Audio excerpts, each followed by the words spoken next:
I think there is a possibility, a very strong possibility, that there's life out there. And that if I was life out there and I was much more advanced than us, I would definitely visit us. And there's also the fact that the sightings kicked up in a huge way after 1945. After the atomic bomb, after they did the Trinity experiment, and after they dropped the bombs on Hiroshima and Nagasaki, all those nuclear tests that they did in the 50s and the 60s, that's exactly when the sightings start ramping up.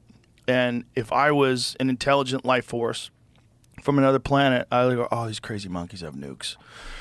And then we'd have to, you'd have to think, okay, do we intervene? Well, if they blow themselves up, it will take so long for that planet to get back to a point where it has intelligent life again.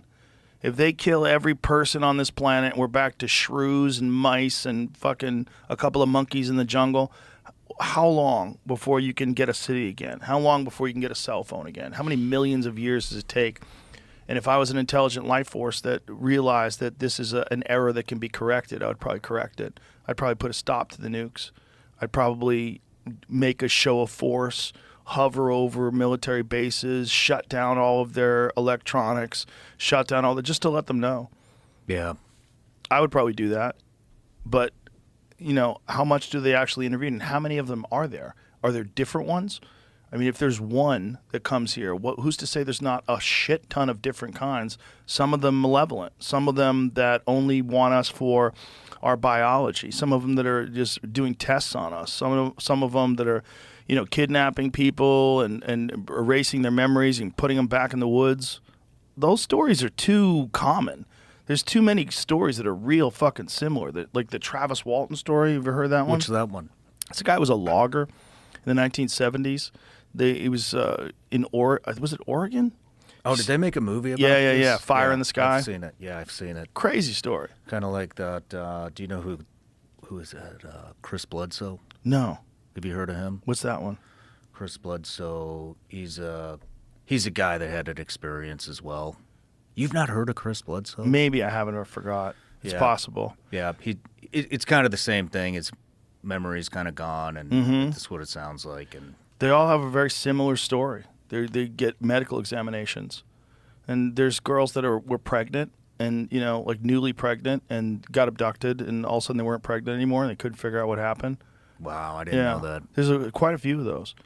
John Mack had this book. John Mack was a psychologist who was at Harvard, who wrote this book. I think it's called Abduction. And it's all like him interviewing people that have had these kind of experiences happen to them. And this book was in the 1990s, right? So there was, I don't think these people got to share stories where they could come up with the same story organically. Like today, you've heard so many stories online about UFO abductions or crash retrieval or something that you could formulate in your own mind a dream that seemed like these things that you had heard over and over and over again. But when you go back to like Betty and Barney Hill, which were one of the first people that ever got abducted by aliens, they have the same sort of story as all these different people that didn't know anything about the phenomena, didn't know anything about UFO abductions, and then all of a sudden had one event in their life that freaked them out for the rest of their life. And they take them through hypnotic progression. These people, you should hear the recordings of Betty and Barney Hill. They're like yelling and screaming. They're freaking out. Like, no one thought about being abducted by aliens in the 1950s or whenever that was. Yeah. But these people have this wild fucking story that's super similar to all these different stories that John Mack talks about.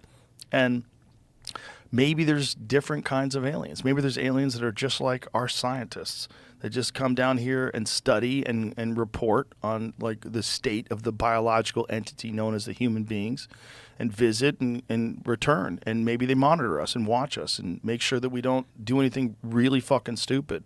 Like give us enough room to we figure it out on our own, but don't intervene unless they're about to nuke themselves. Interesting. That's best case scenario. Yeah. Yeah. Yeah, I don't know what all this is, man. I just, I try to dive into it on the podcast and have talked to, a handful of guys, and I don't know, man.